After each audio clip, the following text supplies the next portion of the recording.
నెల్లూరు జిల్లా Kovur MLA Vemireddy ప్రశాంతిరెడ్డికి warning లేఖ ఇచ్చిన వైనం సంచలనంగా మారింది. కారణం, ముఖానికి మాస్క్ వేసుకుని ప్రజాప్రతినిధి ఇంటికి వచ్చి మరీ వార్నింగ్ లేఖ అందజేయడం. అందులో 2 కోట్లు ఇవ్వకుంటే చంపేస్తానని స్పష్టం చేయడం కలకలాన్ని రేపింది. ఈ నెల 17న జరిగిన ఈ ఉదంతాన్ని పోలీసులు బయటకు రాకుండా గుట్టుగా విచారణ చేస్తున్నారు. అసలు ఏం జరిగిందంటే, నెల్లూరులోని ఎంపీ వేమిరెడ్డి ప్రభాకర్ రెడ్డి ఇంటికి ఓ గుర్తు తెలియని వ్యక్తి వచ్చాడు. ఎంపీ సతీమణి కోవూరు ఎమ్మెల్యేకు తన లేఖను అందజేయాలని చెబుతూ అక్కడ భద్రతా సిబ్బంది చేతికి ఇచ్చి వెళ్లిపోయాడు. ఆ తర్వాత ఎమ్మెల్యే ఆఫీసు సిబ్బంది సదరు లేఖను తెరిచి చూడగా 2 కోట్లు ఇవ్వాలని, లేకుంటే చంపేస్తామని రాసి ఉంది. దీంతో ఉలిక్కిపడిన సిబ్బంది వెంటనే ఈ బెదిరింపు లేఖను సంబంధించిన సమాచారాన్ని ఎంపీ, ఎమ్మెల్యేకు తెలియజేయడంతో వారు వెంటనే పోలీసులకు సమాచారం అందజేశారు.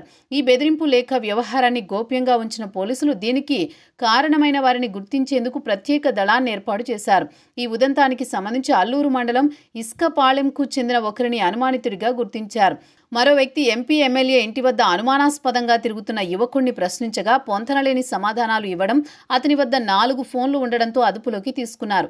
అయితే దీనికి సంబంధించిన సమాచారాన్ని పోలీసులు అధికారికంగా వెల్లడించలేదు. అందులో ఎమ్మెల్యే ప్రశాంతిరెడ్డికి బెదిరింపు లేఖ వచ్చిన అంశం వాస్తవమేనని, దీనిపై త్వరలో విచారణ జరుపుతామని పేర్కొన్నారు. ఈ బెదిరింపు లేఖ రాజకీయ వర్గాల్లో హాట్ టాపిక్గా మారింది.